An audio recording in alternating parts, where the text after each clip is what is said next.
So now I want to discuss something we often call the order of operations. Okay, this is really important to learn if you're going to do anything more in this class. We're going to be using this all the time as we move forward. Okay, so the order of operations has a nice little acronym to it, and we call it PEMDAS.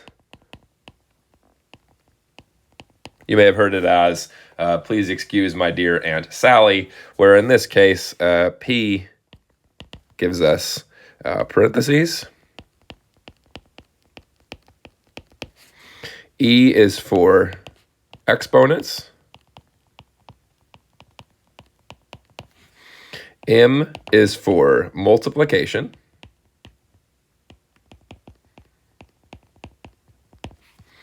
D is for division. A is for addition. And S is for subtraction. Okay, so this is the order that we do operations. So if you see some expression that you need to simplify, where everything is written, if you see some expression written that has multiple of these different operations that you need to do, this is the order that you will do them. First, you'll deal with what's inside the parentheses. Then you'll deal with the exponents. Then you'll deal with multiplication and division, and then you'll deal with addition and subtraction. Okay, so let's go ahead and see what this looks like in practice. So here on this first one, we have 1/6 divided by 2/5 minus 1/3. Okay, so we need to do our order of operations here. So check for parentheses. We don't have any. We don't have any exponents. We don't have any multiplication, but we do have division. So we're going to go ahead and do the division first. We're going to start with the 1/6 divided by 2/5. So if you remember back to high school math, or maybe you've seen it already on the ALEKS homework, we can rewrite the division of fractions here as a multiplication problem, okay? So here we can have 1/6 times, times 5/2, okay? And then we can have minus 1/3. Okay, so if you divide by a fraction, that's the same thing as multiplying by its reciprocal. And the reciprocal of a fraction is just when you flip the numerator and the denominator. Okay, so this makes this quite a bit easier now, right? So now we can just multiply straight across. Okay, so this is going to give us, if we're focusing on just the multiplication here, we'll have 1 times 5 gives us 5, and then we have 6 times 2 gives us 12. And now we have minus 1/3. Okay. So the next thing we need to do is we need to see if we can write these with a common denominator. So I think it's worth noting that 1/3 can be written as 4/12, right? So if you simplify 4/12, that gives us 1/3. So that we are able then to rewrite this as 5/12 minus 4/12. And that's going to give us 1/12.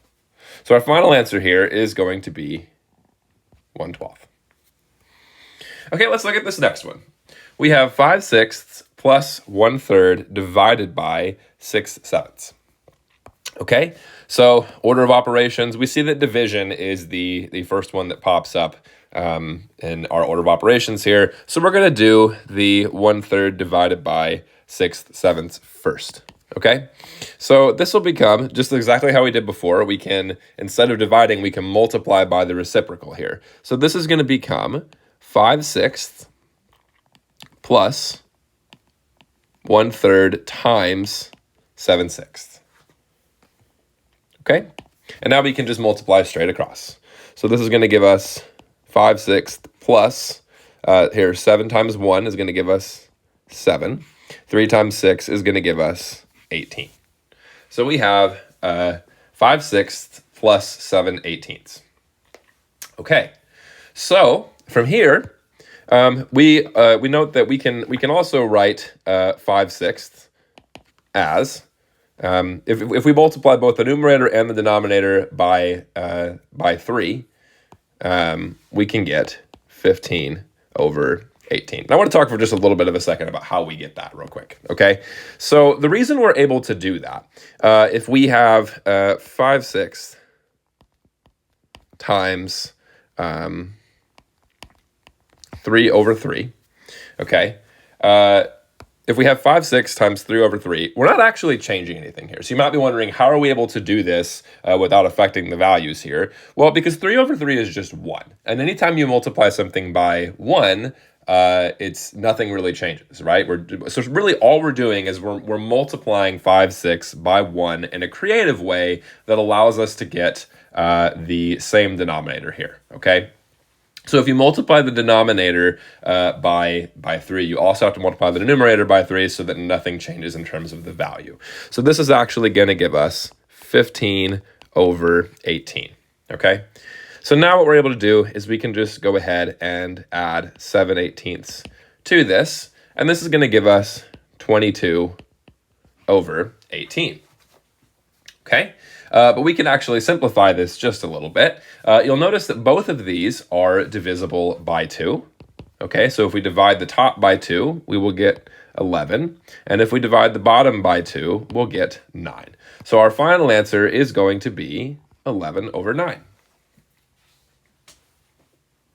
Okay, let's look at one more.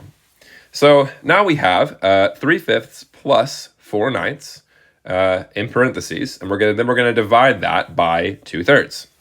Okay, so you'll notice that we have parentheses here. Okay, so that means whatever's inside of those, we'll go back to our order of operations here, parentheses is our first operation that we do. So what we want to do here is we want to do everything inside of the parentheses first before we do anything else. So let's just deal with that. Okay, so we need to see if we can find a common denominator here.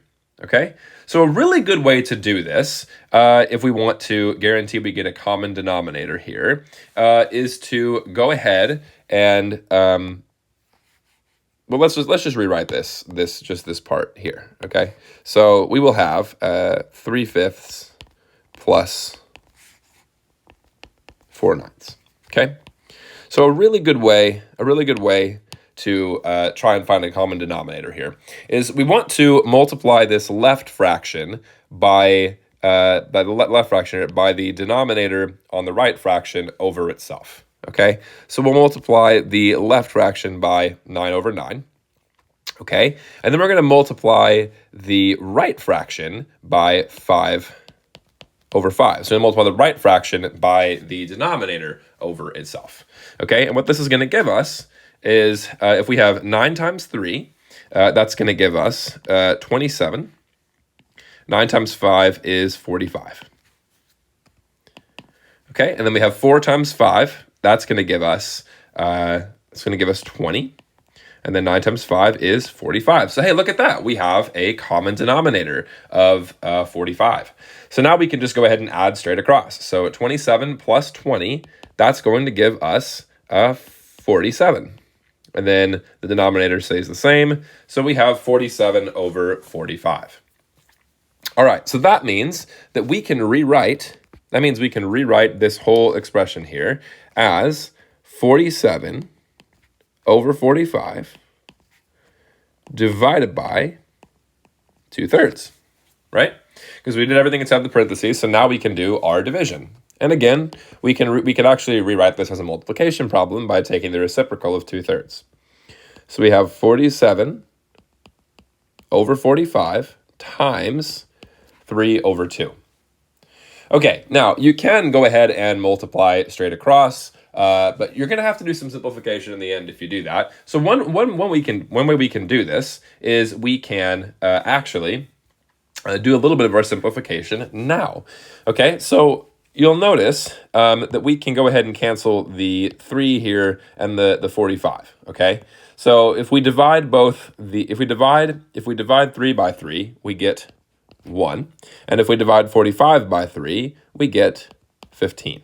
Okay, so this is going to become 47 over 15 times 1 over 2. So then we're going to have 47 over 30. And that's going to be our final answer.